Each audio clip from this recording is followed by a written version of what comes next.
Importance of statistics, अगर हम बात करें कि importance to government, statistics government के लिए कैसे इंपॉर्टेंट है।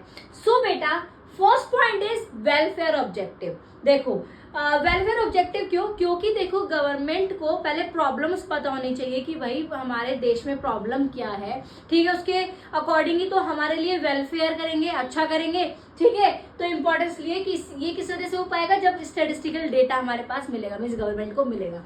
Next point is method such as time series analysis, index number, forecasting are used in formulating economic policies.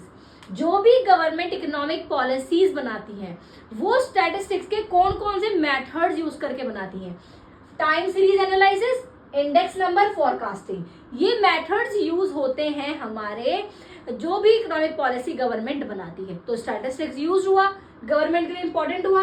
In a democratic country like India, as we already know, India is a democratic country, various political group are also guided by the statistical analysis regarding the popularity in the masses। अब हमारा जो voting system होता है, vote के through हमें पता चलता है कि कौन सा पॉलिटिकल ग्रुप कितना ज्यादा फेमस है।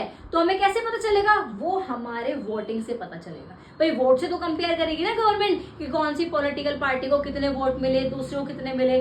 तो ये भी हमें किससे पता चलता है, जो वोटिंग सिस्टम होता है, जो उसमें जो स्टेटिस्टिकल डेटा कलेक्ट होता है उसके थ्रू हमें पता चलता है, ठीक है। तो क्या हुई importance of government, welfare objective, ठीक है, इसके लिए भी बहुत ज्यादा इंपॉर्टेंट है। और जो मेथड्स यूज करते हैं किस लिए, क्योंकि इकोनॉमिक पॉलिसी बनाती है। और जो हमारे इंडिया में सिस्टम है, डेमोक्रेसी है, हमारे इंडिया में डेमोक्रेटिक इंडिया है, सो उसके अंदर वोटिंग होती है। तो वोटिंग के थ्रू हमें पता चलता है कि कौन सी पार्टी, पॉलिटिकल पार्टी कौन सी ज्यादा फेमस है, ठीक है। तो ये डेटा कंपेयर करके, कंपैरिजन होता है ना, दोनों पार्टी के बीच में, 3-4 पार्टी के बीच में कंपैरिजन होता है, तभी तो पता चलता है। So this is importance to government. I hope आपको क्लियरली समझ में आ गया होगा।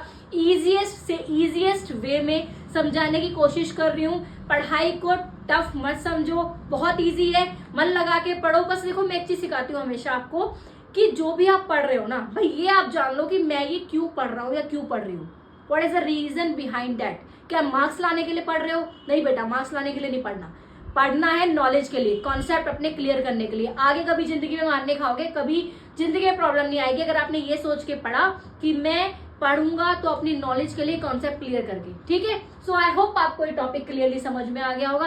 Thanks for watching. Comment section में बताओ कि क्या कितना आपको समझ में आया या नहीं, कोई टॉपिक में प्रॉब्लम है तो आप मुझे बताओ। Thanks for watching.